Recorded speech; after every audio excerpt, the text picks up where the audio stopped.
Today's lecture is about the portfolio diversification and about supporting financial institutions, notably mutual funds. It's actually a kind of a crusade of mine. I believe that the world needs more portfolio diversification. And that might sound to you a little bit odd, but I think it's absolutely true that the same kind of cause that Emmett Thompson goes through, which is to help the poor people of the world, can be advanced through portfolio diversification. And I seriously mean that there are a lot of human hardships that can be solved by diversifying portfolios. So what I'm going to talk about today applies not just to comfortable, wealthy people, but it applies to everyone. So it's really about risk. When there's a bad outcome for anyone, that's the outcome of some random draw. When people get into real trouble in their lives, it's because of a sequence of bad events that push them into an unfortunate position. And very often, financial risk management is part of the thing that prevents that from happening. Okay, so the first, let me go to, I want to start this lecture with some mathematics. And it's a continuation of the second lecture where I talked about the principle of dispersal of risk. And I want now to carry that forward into something a little bit more focused on the portfolio problem. So I'm going to start this lecture with a discussion of how one constructs a portfolio and what is the mathematics of it. And that will lead us into the capital asset pricing model, which is the cornerstone of a lot of thinking in finance. And I'm going to go through this rather quickly because there are other courses at Yale that will cover this more thoroughly, notably John Giannakopoulos' Econ 251. But I think we can get the basic points here. And so let's start with the basic idea. I want to just say it in the simplest possible terms. What is it that first of all, a portfolio, let's define that. A portfolio is the collection of assets that you have, financial assets, tangible assets. It's your wealth. The first and fundamental principle is you care only about the total portfolio. You don't want to be someone like the fisherman who boasts about one big fish that he caught, because it's not, we're talking about livelihoods. It's all the fish that you caught. And so there's nothing to be proud of if you had one big success. So that's the first very basic principle. You agree with me on that? So when we say portfolio management, we mean managing everything that gives you economic benefit. Okay. Now, underlying our theory is the idea that we measure the outcome of your investment in your portfolio by the mean of the return on the portfolio and the variance of the return on the portfolio. The return, of course, in any given time period is the percentage increase in the portfolio. Or it could be a negative number, it could be a decrease. And the principle is that you want the expected value of the return to be as high as possible given its variance. And you want the variance of the return on the portfolio to be as low as possible given the return, right? Because high expected return is a good thing. You know, you could say, I think my portfolio has an expected return of 12%. That would be better than if it had an expected return of 10%. But on the other hand, you don't want high variance because that's risk. And so both of those matter. And in fact, different people might make different choices about how much risk they're willing to bear to get a higher expected return.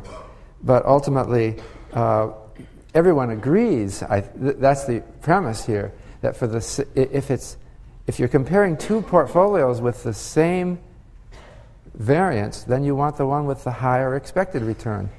And if you're comparing two portfolios with the same expected return, you want the one with the lower variance. All right, is that clear? And okay, so let's talk about, I wanted to just give it in a very intuitive term. Suppose we had a lot of different stocks that we could put into a portfolio. And suppose they're all independent of each other. That means there's no correlation. We talked about that in lecture 2. There's no correlation between them.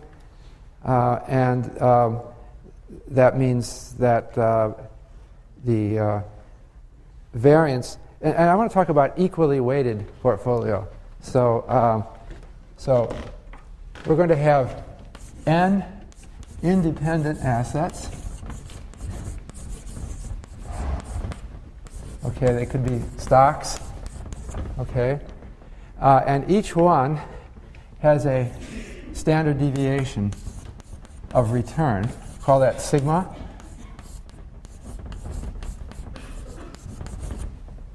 Okay, and let's suppose that all of them are the same. They all have the same standard deviation. And we're going to call R is the expected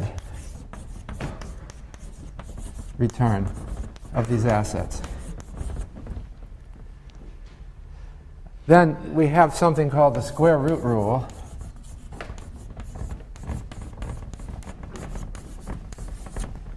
Which says that the standard deviation of the portfolio equals the standard deviation of one of the assets divided by the square root of n. Can you read this in the back? Am I making that big enough? Just barely? Okay. So this is a special case, though, because I've assumed that the assets are independent of each other, which isn't usually the case. So it's like in an insurance world where people imagine they're insuring people's lives and they think that their deaths are all independent. I'm transferring this to the portfolio management problem, and you can see it's the same idea. All right, so I've made a very special case that this is the case of equally weighted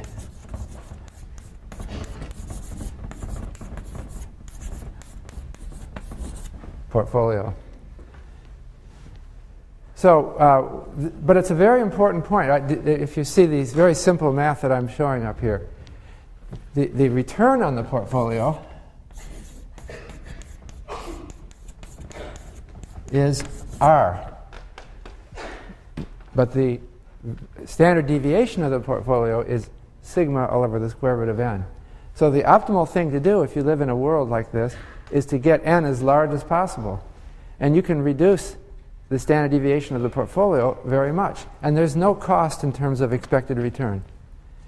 So in this simple world, you'd want to make n 100 or 1,000 or whatever you could. And if suppose you could find 10,000 independent assets, then you could drive the uncertainty about the portfolio practically to zero, right? Because the square root of 10,000 is 100. So whatever the standard deviation of the portfolio is, you would divide it by 100, and it would become really small. So if you can find assets that that are all independent of each other, you can reduce the variance of the portfolio very far. And that's the basic principle of portfolio diversification. That's what portfolio managers are supposed to be doing all the time. Okay. Now I want to be more general than this and talk about the real case. In the real world, we don't have the problem that assets are independent. The different stocks tend to move up and down together. And so we don't have the ideal world that I just described. But to some extent we do. And so we want to think about diversifying in this world. So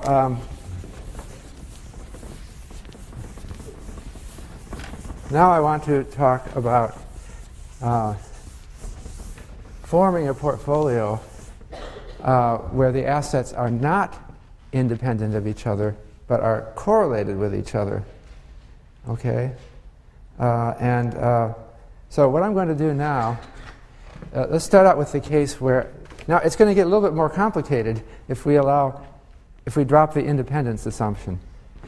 I'm going to drop more than the independence assumption. I'm going to assume that the assets don't have the same expected return and they don't have the same expected variance.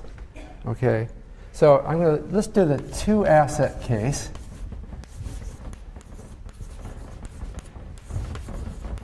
All right, and there's n equals 2, but not independent. Okay, so not independent, or not necessarily independent. So asset 1 has expected return R1. Now this is different. I was assuming a minute ago that they're all the same. It has standard. This is the expectation of the return on asset 1, and R2 is the expectation of the return on sigma 1 is the standard deviation of the return on asset 1. And we have the same for asset 2. It has an expected return of R2. It has a standard deviation of return of sigma 2. And those are the inputs into our analysis. Okay.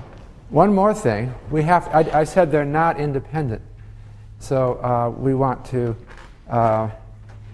have to talk about the covariance between the returns. So we're going to have the covariance between R1 and R2, which you can also call sigma 1, 2. And those are the inputs to our analysis. And so what we want to do now is compute the mean and variance of the portfolio, or the mean and standard deviation, since standard deviation is the square root of the variance, for different combinations of the portfolios. And I'm going to generalize from our simple story even more by saying that let's not assume that we have equally weighted. So we're going to put x1 dollars. Let's say we have $1 to invest. We can scale it up and down. It doesn't matter. But let's say it's $1. We're going to put x1 in asset 1. And that leaves behind 1 minus x1 in asset 2. Okay? Because we have $1 total. We're not going to restrict x1 to be a positive number, because as you know and find, or you should know, you can hold negative quantities of asset. That's called shorting them. You can call your broker and say, I'd like to short stock number 1. And what the broker will do is borrow the shares on your behalf and sell them. And then you own negative shares. So we're not going to, x1 can be anything. And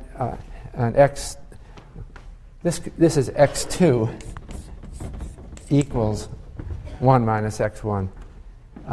So x1 plus x2 equals 1.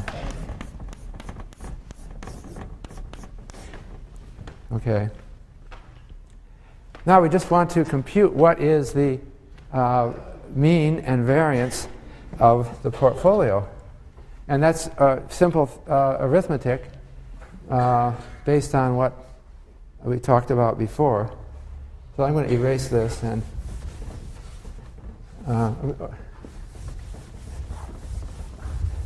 the portfolio mean and variance will depend on x1 in the way that if you made x1 equal 1, it would be asset 1, and if you made x1 equal 0, then it would be the same as asset 2 returns. But in between, if some other number, it'll be some blend of the mean and variance of the portfolio will be some blend of the mean and variance of the two assets. So the portfolio expected return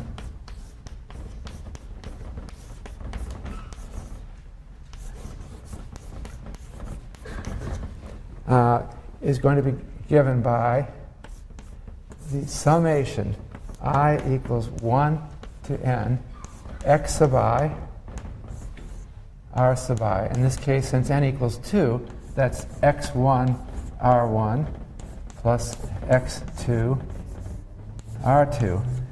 Or that's x1 r1 plus 1 minus x1 r2. And that's the expected return on the portfolio. And the variance of the portfolio, sigma squared, this is the portfolio variance. That's the square of the standard deviation, is equal to x1 squared sigma 1 squared plus x2 squared sigma 2 squared plus 2 x1 x2 sigma 1 2.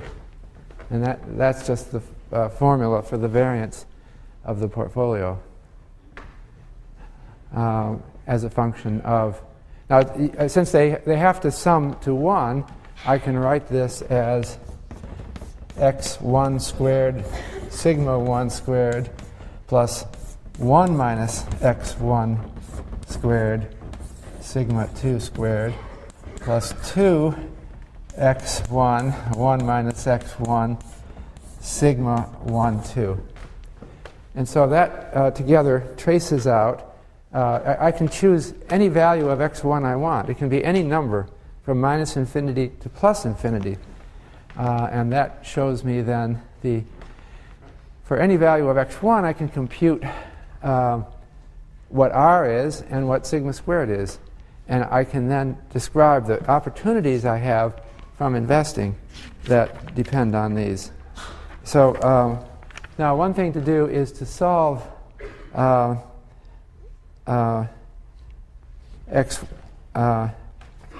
solve the equation for r for x1, and I can then recast the variance in terms of r.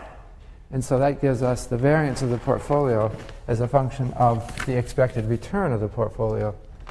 Okay, and so let me just solve this for, let's solve x1 for r. So I've got, this should be x1. Did I make a mistake there? x1, r1. So it says that r minus r2 is equal to x1 r1 minus r2. So x1 equals r minus r2 all over r1 minus r2.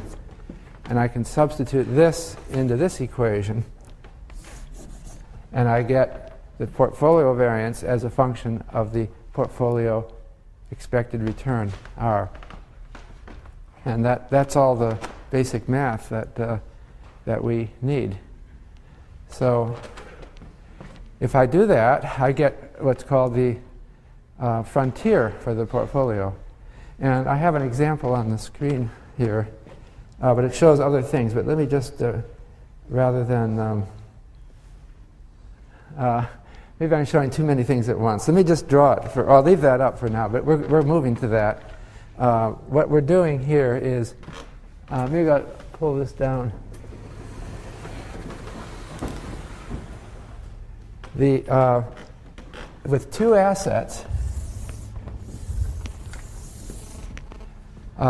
if I plot the expected annual return r on this axis, and I plot the variance of the portfolio on this axis, what we have, the standard deviation of the portfolio. Standard deviation of the portfolio return.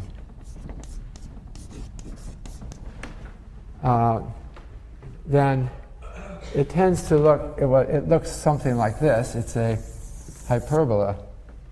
that there's a minimum variance portfolio, minimum variance, where this sigma is as small as possible. And then there's many other possible portfolios, all that lie along this curve. And so the curve includes points on it, which would represent the initial assets. So, for example, we might have this is asset 1, and we might have something here. This could be asset 2.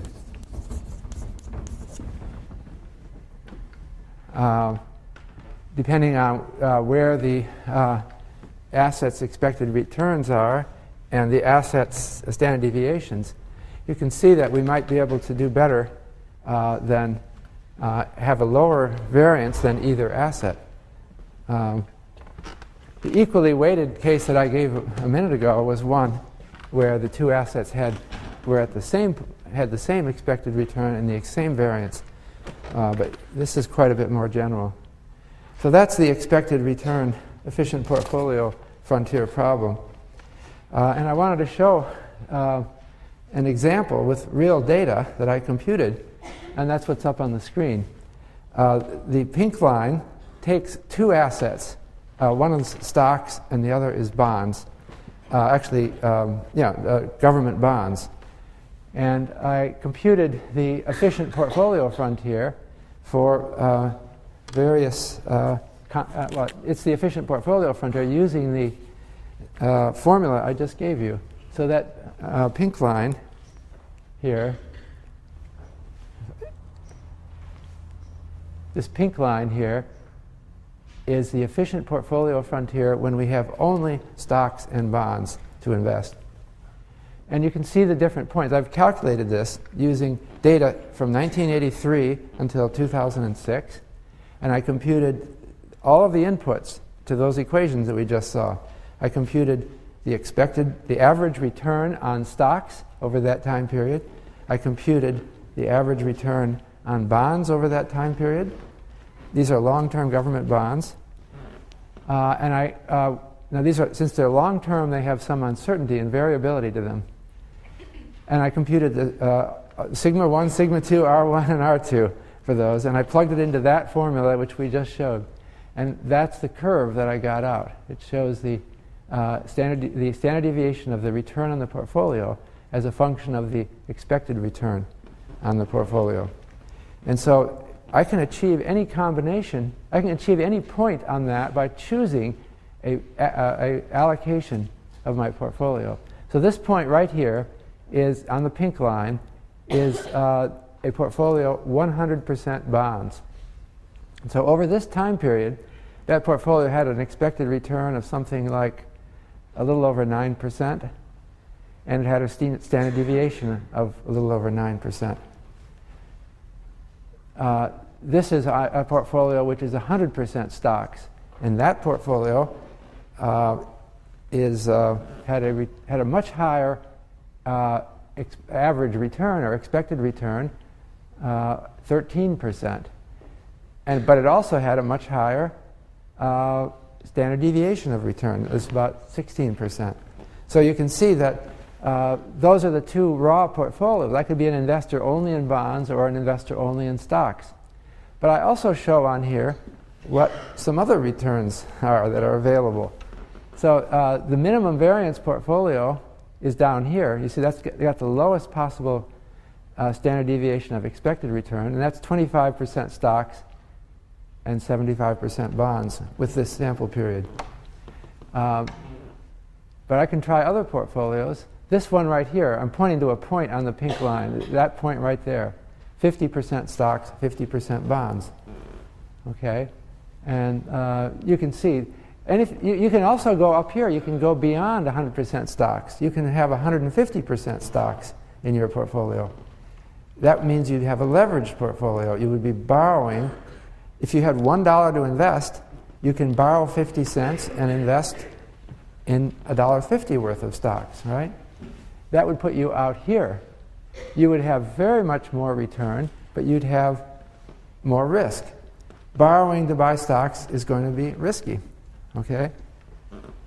You could also pick a point down here which is more than 100% bonds. How would you do that? Well, you could short the stock market. You could short 50 cents worth of stocks and buy 150 cents worth of bonds. And that would put you down here. Any one of those things is possible. It's just the simple math that I just showed you. Okay? Do you have any idea what you would like to do, assuming this? Well, if you're an investor, you don't like variance, right? And so you probably don't want to pick any point down here, right? Because you're not getting anything by picking a point down there, because you could have a better point by just moving up here. You'd have a higher expected return with no more variance. It's getting kind of complicated, isn't it? We started out with just the simple idea that you don't want to put all your eggs in one basket. And if you had a lot of independent stocks, you would want to just weight them equally. But now you see there's a lot of possibilities. And the outcome of your portfolio choice can be anything along this line. I'm not going to tell you what you want to do, except to say you would never pick a point below the minimum variance portfolio, right? Because if you did that, you would always be dominated. You could always find a portfolio that had a higher expected return for the same standard deviation. So, but beyond that, if you were confined to just stocks and bonds, it would be a matter of taste where along this frontier you would be. If we call it an efficient portfolio frontier, it would be anywhere from here to here, depending on how much you're afraid of risk and how much you want expected return. Now we can also move to 3 assets, and in fact to any number of assets, and the same formula extends to more assets. And in fact I have it. Suppose we have 3 assets and we want to compute the efficient portfolio frontier, the mean and variance of the portfolio. Okay? And so what I have up there on the diagram is calculations I made for the efficient portfolio frontier with 3 assets. So now we have n equals 3. And in the chart, it's stocks, bonds, and oil. Oil is a very important asset. And so we want to compute what that. So we have lots of inputs. We have let's put the inputs. The R1, R2, and R3 are the expected returns on the 3 assets. Then we have the standard deviations of the returns on the 3 assets. And then we have the covariance between the returns on the 3 assets. And there's 3 of them: sigma 1, 2, sigma 1, 3, and sigma 2, 3. Okay? And that's what we have to know to compute the efficient portfolio frontier with 3 assets. So to make this picture, I did that. I computed the returns on the stocks, bonds, and oil for every year from 1983, and I computed the average returns, which I take as the expected returns. I took the standard deviations, and I took the covariances. These are all formulas. I just plugged it into formulas that we did in the second lecture. Okay?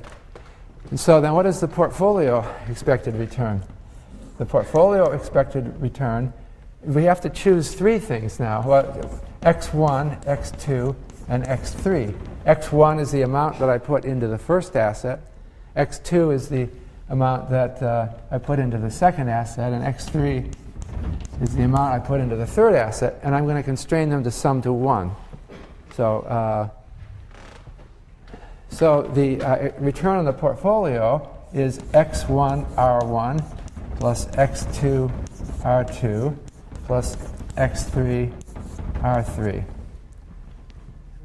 And then the variance of the portfolio, sigma squared, is equal to x1 squared r1 sigma 1 plus x2 squared sigma 1 squared sigma 2 squared plus x3 squared sigma 3 squared, And then we have to take account of all of the covariance terms. Plus 2 x1, x2, sigma 1, 2, plus 2 x1, x3, sigma 1, 3, plus 2 x2, x3, sigma 2, 3. Okay, so is that clear enough? It seems like a logical extension of that formula to 3 assets. And you can easily see how to extend it to 4 or more assets, right? It's just a logical extension of that. So what I did in this diagram is I computed the efficient portfolio frontier, and now it's the blue line with 3 assets. Okay? Now, once you have more than 2 assets, it might be possible to get points inside the frontier, but I'm talking here, this is actually the frontier, the best possible portfolio consisting of 3 assets. And you can see that it dominates the pink line, right? When you add another asset, you do better. When you have 3 assets, you do better than if you just had 2. And that's because there's more diversification possible with 3 assets than with 2. And oil, bonds, and stocks are all independent, somewhat independent. They're not perfectly independent, but they're somewhat independent. And to the extent that they are, it lowers the variance. Now, you should see that the blue line is better than the pink line, because for any expected return, the blue line is to the left of the pink line, right? So, for example, at an annual expected return of 12%, if I have a portfolio of stocks, bonds, and oil, I can get a standard deviation of something like 8% on my portfolio. But if I would confine myself just to stocks and bonds, I would get a much higher standard deviation. Are you following this? So the general principle of portfolio management is you want to include as many assets as you can. You want to get it, if you keep adding assets, you can do better and better on your portfolio standard deviation. And so you can see some of the points I made along the blue line here. This is, let me see, do I have it? This is a portfolio which has all oil and stocks, and it has no bonds. This portfolio, the minimum variance portfolio, is 9% oil, 27% stocks, and 64% bonds. And those are the many choices you can make. And so the first, you see the idea here, is that in order to manage portfolios, what we want to do is calculate these statistics, which the expected returns on the various assets, the standard deviations of the various assets, and you've got to know their covariances, because that affects the variance of the portfolio. The more they covary, they move together, the less they cancel out. And so the higher the covariances, generally, the higher, you can see from here, the higher the sigma squared for the portfolio. And so, so is that clear on? There's one more thing that we can do. I have 3 assets shown here. I have stocks, bonds, and oil. But I want also to add one more final asset. We'll call it the riskless asset, which is the asset. Long-term bonds are somewhat uncertain and variable because they're long-term. But if we have an annual return that we're looking at, we can find a completely riskless asset, which, if with an annual return, it would be a government bond that matures in 1 year. All right? Now, assuming that we trust the government, and I think the U.S. government has never defaulted on its debt, we take that as a riskless return. Okay, although it probably has some risk, but in the way we approximate things in finance, we take the government as riskless. And so, with the government expected return, we want to make that that expected return as a 4th asset. We could call it R4, but I'll call it R sub F. because it's a special asset. So R sub F is the riskless asset.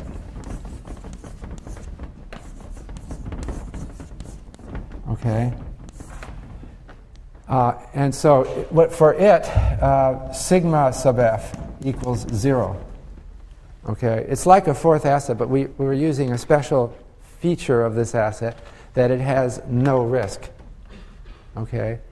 Moreover, the correlation, the covariance between any of these, sigma 1F equals 0, etc. It just doesn't have any risk to it. It has no variability. So if we want to add that asset to the portfolio, what it does is it produces an efficient portfolio frontier that is now a straight line, and I show that on the diagram. And so the best possible portfolio that you can get would be points along this straight line, and that is the final aspect of the efficient portfolio calculations. Again, I'm not able to give this as much of a discussion as I would like, because I don't want to spend too much time on this. In the review sections, I'm hopeful that your TAs can elaborate on this more. But there's a very important principle that finally comes out here, is that you always want to reduce the variance of your portfolio as much as you can. And so that means that you want to pick ultimately a point on this. This line is tangent to the efficient portfolio frontier with all the other assets in it. Tangent means that it has the same slope. It just touches the efficient portfolio frontier for risky assets at one point. And the slope of the efficient portfolio frontier, including the riskless asset, is a straight line that goes through the tangency point here. And that is the end of, I think that's the end of my mathematics. Sorry. But what I have shown here is how you calculate your portfolio management. The way you go about it, if you're a portfolio manager, is you have to come up with estimates of the inputs to these formulas. That means the expected returns, the standard deviations, and the covariances. You take all the risky assets and you analyze them first to get their, you have to do a statistical analysis to get their expected returns, their variances, and their covariances. Once you've got them together, then you can compute the efficient portfolio frontier without the riskless asset.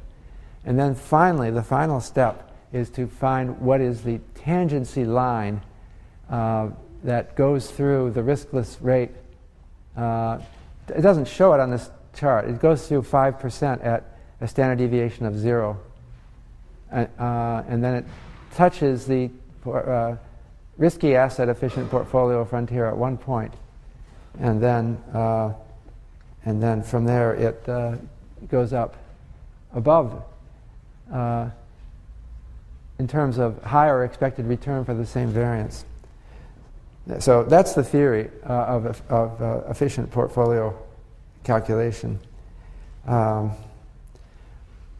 There's something that a fundamental principle, and this is leading us in now to the institutional topic of this course, is that there's only one tangency portfolio, and that portfolio is called the tangency portfolio, where a line drawn from the x-axis at the riskless rate is tangent to the efficient portfolio frontier.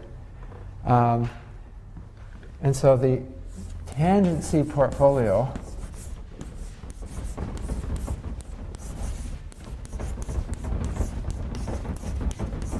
is the portfolio that one should hold. And the tangency portfolio gives rise to what's called the mutual fund theorem.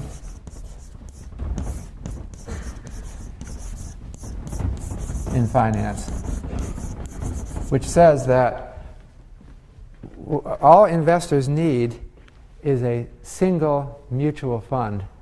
Now, I haven't defined mutual fund yet. A mutual fund is a investment vehicle that allows investors to hold a portfolio. The theory of mutual funds is nobody is supposed to be holding anything other than, well, the ideal theory of mutual funds is holding something other than this tangency portfolio. So why don't we set up a company that creates a portfolio like that, and investors can buy into that portfolio. And so what this, if my analysis is right, namely if I've got all of the right estimates of the expected returns on stocks, bonds, and oil, and the standard deviations and covariances, and assuming the interest rate is 5%, which is what I've assumed here, that this line, if you go to 0, it hits at 5%. It hits the vertical axis at 5%. Then everyone should be holding the tangency portfolio. And what is the tangency portfolio in this case? It's 12% oil, 36% stocks, and 52% bonds. That's what I got using this sample period. Some people might disagree with that. They might not take my estimates. They might say my sample period was off. But that's what the theory, using my data for the sample period that I computed the expected returns and covariances, says one should do. So the theory says everybody should be investing in these proportions. And this theory then, it doesn't leave any latitude for individual choice, except that you can choose which mixture of the mutual fund and the riskless asset you want to.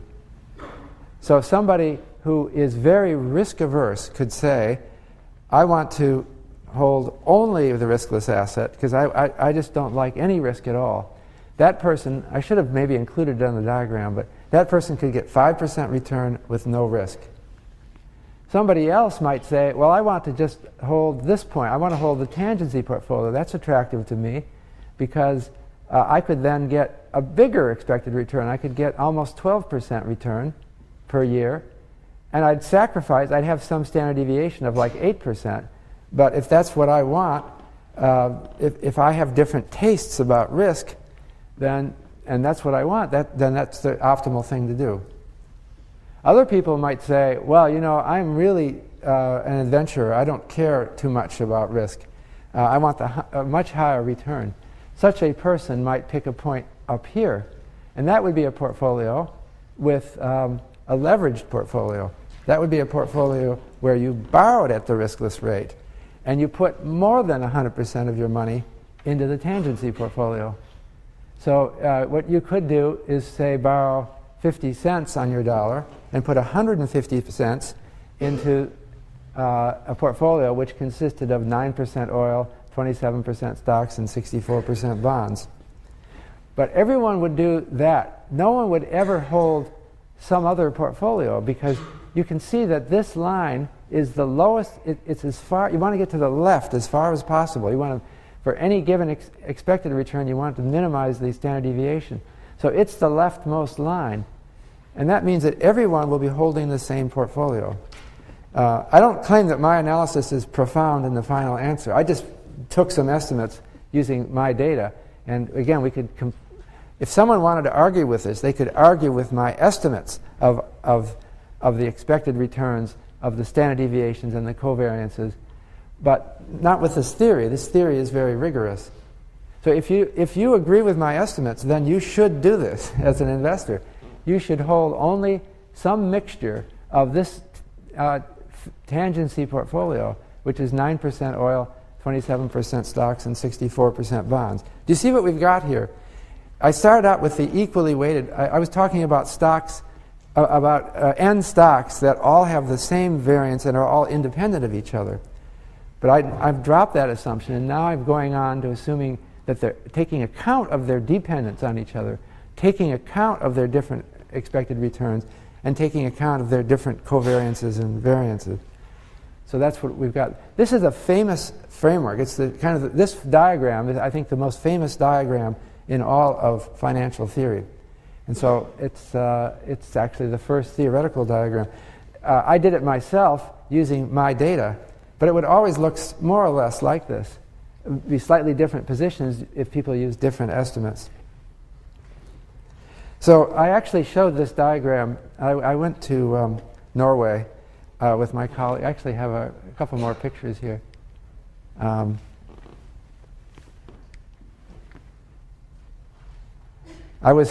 That's my colleague Ronit Walny and I, who showed. We're posing in front of the Parliament building in Oslo. We went to Norway to discuss with the Norwegian government their portfolio. And this is a slide that I showed them. I showed them the slide that I just showed you, showing the optimal portfolio. And then I looked at the Norwegian government's position. The Norwegian government has pension fund assets in the amount of, as of 2006, of just under 2 trillion Norwegian kroner.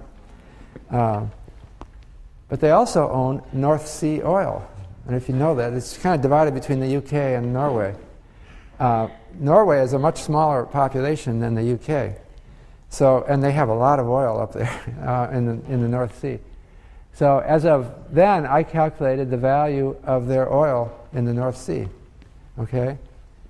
And that's what I got. It's worth about 3.5 billion Norwegian kroner. You see the difference.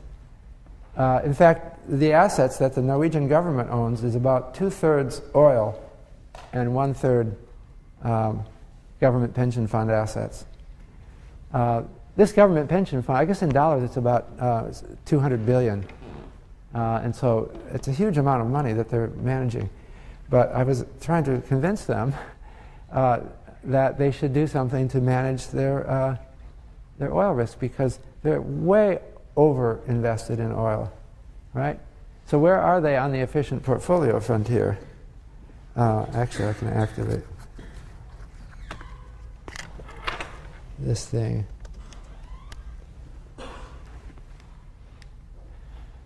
They have 64% oil in their portfolio. Where does that put them? Well, it's not. It's really off the diagram. The furthest point that I recorded was 28% oil. That puts them there. So if you wanted to, where would it be? It would be somewhere over there, off the charts. And so what the Norwegian government is doing wrong is, it was a little bit controversial. I'm pointing this out to them. I ended up in the newspaper the next day for having argued. They are way off on their investment opportunities because oil is such a volatile thing. They've got so much of their assets tied up in oil. So I got a good hearing. We went to the Ministry of Finance and we went to the Norges Bank, which is their central bank. And I think the answer I got from them was, yes, you're right. I never got quite like that. Something like that. There was a conditional agreement. Yes, Norway should manage this oil risk. But then it's politically difficult. And that's the problem, is that we're not able to do our optimal management. Maybe there's a number of structural problems that prevent them from doing that. And they think maybe I think Norway may be moving that way. So we'll see in the future. I went to the Bank of Mexico. I tried to convince I met the president of the Bank of Mexico and tried to tell them that Mexico is too reliant on oil, too much oil. They have to get rid of their risk. And I'm going to the Russian Stabilization Fund in March. I think I've got an arrangement to meet with them in Moscow in March. That'll be during this semester. And I'll tell you what reaction I hope I get from the Russians. Oil is very important to the Russian economy. And are they managing the risk well? I bet not. I'm going to do a diagram like this for Russia. And the countries that really matter are the ones that the Arabian or the Persian Gulf countries. And I was just talking to people at the World Economic Forum about that. Some of those countries are really reliant on oil. And so they really should do a calculation of efficient portfolio frontiers. One of the lessons of this course is we have a wonderful theory, but we don't manage it well, mostly. And I don't mean to be criticizing foreign countries. The same criticism applies to the United States as well. We're in a different position. Where are we on this frontier regarding oil in the United States?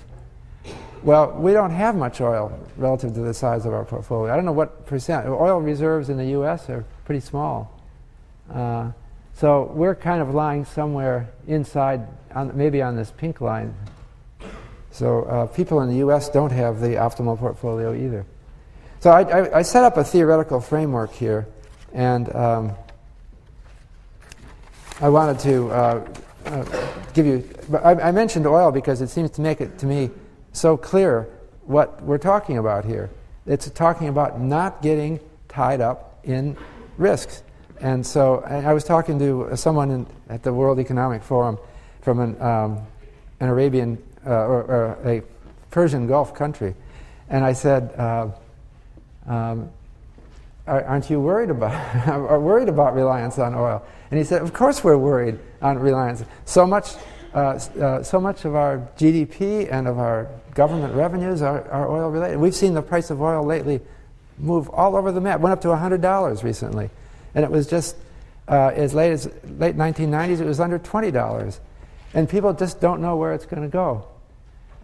So I think that and these countries are somewhat trying to manage this oil risk, but they can't yet get onto the frontier, and that's a sign to me that we're not there yet, and we have a lot more to do in finance. So there's one more equation that I wanted to write down, and I'm going to not. I'm not going to spend a lot of time explaining this because it's going to take a while. But this is the equation that relates the expected return on an asset, and it's so-called capital asset pricing model. In the capital asset pricing model in finance, I'm getting chalk. That's okay. This is the most famous model in finance.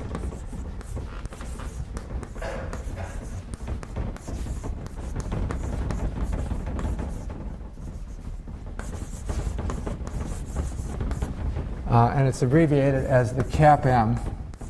And I'm not going to do it justice here, I'm sorry. But there's so many ins and outs of this. You should really take Econ 251 to learn this more. But it was a model divided by James Tobin here at Yale, was the original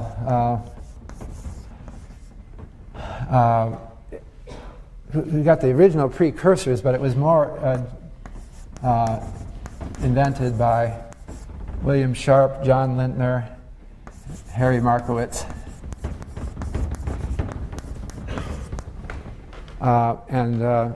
Every one of these except Lintner, I think, won the Nobel Prize.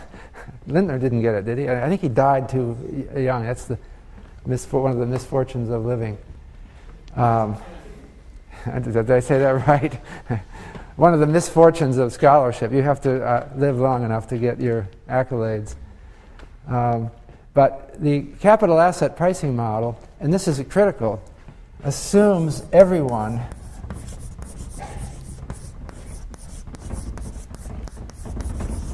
is rational and holds the tangency portfolio.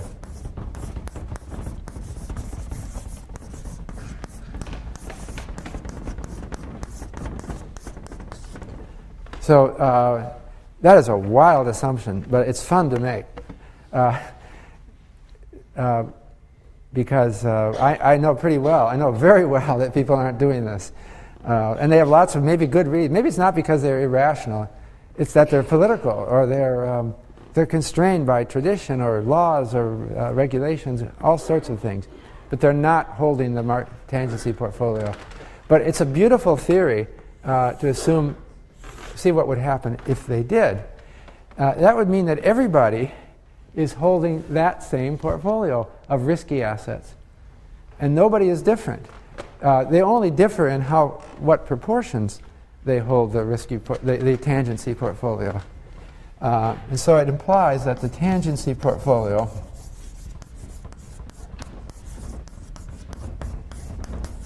has to equal the actual market portfolio. And that means then, it's a very simple implication of the theory. In my diagram, I said that the tangency portfolio, or I estimated that the tangency portfolio is 9% oil, 27% stocks, and 64% bonds. So if we're all doing that, then that has to be what the outstanding is. If we're all holding the same portfolio, that has to be the total. So that would mean that 9% of all wealth is stocks, 27% of all, no, I'm sorry, is oil. 27% of all wealth is stocks, and 64% is bonds. And so if you accept my estimates and you accept the capital asset pricing model, that would have to be true. Again, I don't want to make too much of my estimates because different people would estimate these things in different ways. But that's the theory. The theory says that the tangency portfolio equals the optimal portfolio. And then that gives us the famous equation. And I'm not going to derive this, but there's the most famous equation in finance. Says, can you read that? That's R sub I. The expected return on the ith asset is equal to the riskless rate plus something called the beta for the ith asset times the expected return on the market minus the riskless rate. Now, again, I'm not going to spend much time on this, but the beta of the ith asset is the regression coefficient when you regress the return on the ith asset on the return of the market portfolio. And R sub m is the expected return on the market portfolio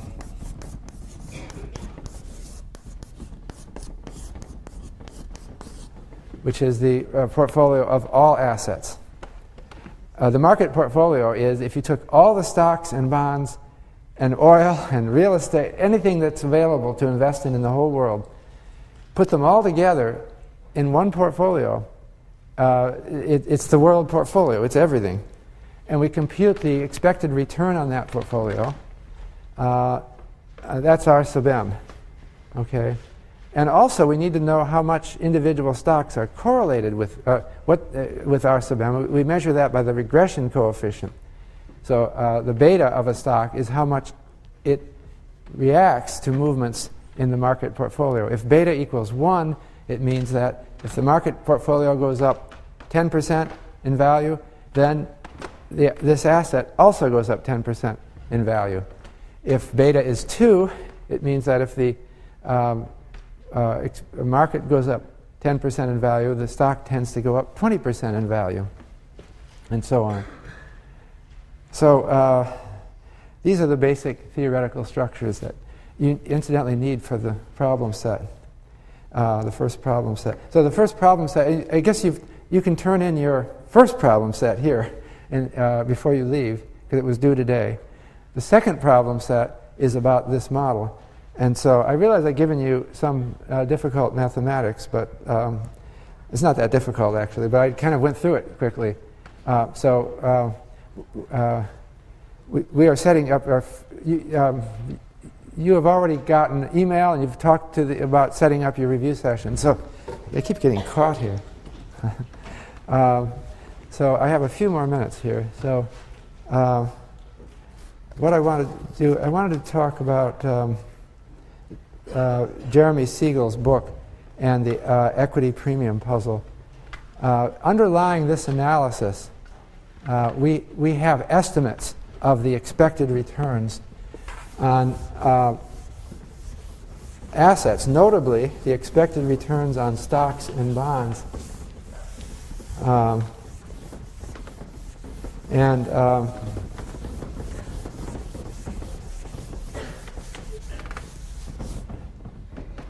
So Jeremy Siegel, his book, which is assigned for this course, it's really emphasizing this capital asset pricing model, emphasizing the kind of efficient portfolio frontier calculations that I've done. And so what Siegel emphasized, the book is really about this. He talks about what is the expected return of stocks and what is the expected return of bonds and so on. So we're going to call asset 1 stocks in the U.S. And we're going to call asset 2 bonds. Okay? And so he estimates for his purposes, and he shows you calculations of the efficient portfolio frontier. But I wanted to just talk a little bit about his estimate. He has data for a very long time period, 1802 to 2006, okay, for the U.S. All right?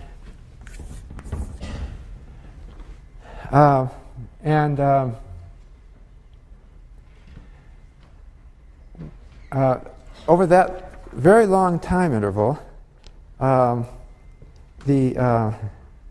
expected return that we got for stocks was 6.8% a year in real terms. This is real inflation corrected.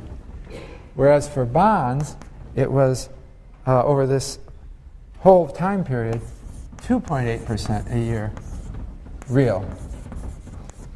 Okay? And then he also computes sigma 1 and sigma 2 and sigma 1, 2, but I'm not going to talk about that right now. And so then he computes the efficient portfolio frontier. Now he's using a much longer sample than I did, and so he's not going to get this tangency portfolio that I did.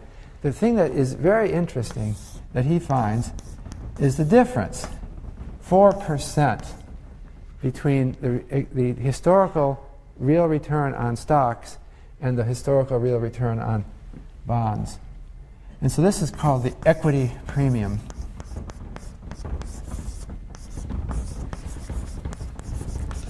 Actually, I should take that back. This is really R sub F. He shows all three. R sub F that I'm reporting is the riskless rate. There's also, if you look on table 1 in chapter 1, it shows R1 stocks, R2 long-term bonds, and these are short-term that I'm reporting here. So the equity premium is this short-term 2.8% is the riskless return historically for a period of almost 200 years. And this is the return on stocks for a period of almost 200 years. So stocks have paid 4% more a year over this incredibly long time period than short-term bonds. Also, they've paid much more than long-term. Well, it's not so different. I don't have the data in front of me, so but let's emphasize the difference between R1 and RF. It surprises many people that stocks have paid such an enormous premium over the return on short-term debt. And so the theme of Siegel's book is, can we believe this? I mean, do you really, you might wonder, aren't people missing something if the excess return is so high of stocks over short-term bonds? Why would anyone not just hold a really large number of stocks? So that's the theme of his book. And his book is that, his conclusion is that he largely believes that this is true, that the returns that we have seen in the U.S. in the stock market have exceeded those of other assets by quite a substantial margin, and that means his calculations are very different than the ones I have because he has a much longer sample period. I was using only from 1983 to the present. For him, the optimal portfolio should be very heavily into stocks. Now this is a controversial view, but that is the view that he advances in the book, and I think it's a very interesting analysis. So what it means then is that the optimal portfolio should not be the one I show there, but should be one that's very heavily into stocks. And this is, I'm showing here U.S. data, but Siegel also argues in the latest edition that the equity premium is also high for advanced countries over the whole world. So if you look at his book, again in the first chapter, he gives a list of countries. It's based on an analysis that that the professors Dimson, Marsh, and Staunton used in their book, 2002 book. But they show the expected return on stocks versus bonds or short-term debt for a whole range of countries. And in every one of these countries, since 1901, there has been a very high equity premium. So I'll let you read Siegel and his discussion of this possibility. But I think that what I want to get now is not necessarily any agreement on whether you believe that there's such a high excess return for stocks. But I just want you to understand the basic framework. So the first problem set asked you to manipulate the model that I just presented, the model of how you form portfolios and the model of the capital asset pricing model. And I have one final question just about the mutual fund industry. The mutual fund industry is supposedly, according to theory, doing this for you. So the ideal thing would be that the mutual fund does these calculations and it puts it all together for you. So at least in some approximate sense, that's what they are doing. And so I asked you in the final question to just get on a couple of websites, the Federal Reserve and the ICI, which is a mutual fund industry website, and write a couple of paragraphs about what this industry is really achieving, or how it's trending. Okay, and so next Wednesday, there's 3 lectures this week. Wednesday will be about the insurance industry, and I'll see you in 2 days then.